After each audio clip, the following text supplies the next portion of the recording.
This is footwork on the reformer. These are the most common moves I do with my clients. The lighter the springs, the more this will work your core. Conversely, the heavier the springs, the more your legs will work. Beginning with the heels on the foot bar, feet in parallel, hip widths distance apart. Inhale to prepare and then exhale, push the carriage away, straightening your knees. Then inhale to bring the carriage back in. Do between 10 and 12 repetitions. You might find it helpful to keep your hands on your hip bones just to check that your pelvis is steady. Now working on external rotation, take your feet to the widest part of the foot bar, heels on, and let your legs just flop out, but making sure that your knees are in line with your second toe. Again, you inhale to prepare and then exhale to push the carriage away.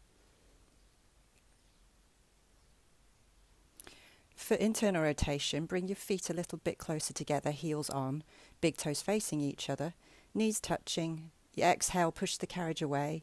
Your knees will come apart and then inhale and bend to bring those knees back together as soon as you can. You should feel this in the inside thighs. Do about 6 repetitions like this, and then you move to the window wiper variation, where you begin an external rotation, pushing the carriage out, then face your big toes in, then bend to bring the carriage in. So you're pushing out in external rotation and bringing in the carriage in internal rotation. Allow those leg bones to stir in their hip sockets in a figure of 8 motion, swiveling on the heels to help facilitate the movement. Then bring the balls of the feet onto the bar and make a V shape with the feet. Keep the heels glued together as you exhale to push away. Inhale to bring the carriage back and try to push through all 5 of your toe bones and keep those heels together throughout. Then bring your feet into parallel, balls of the feet are still on the foot bar.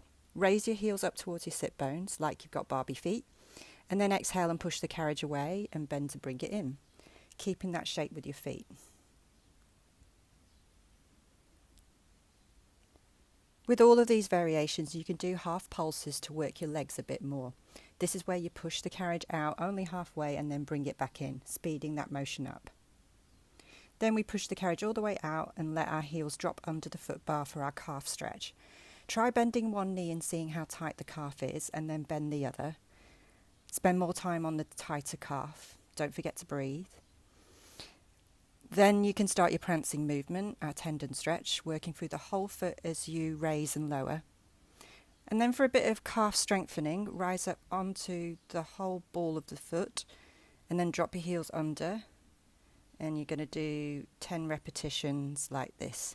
You inhale as you rise up and you exhale as you drop the heels.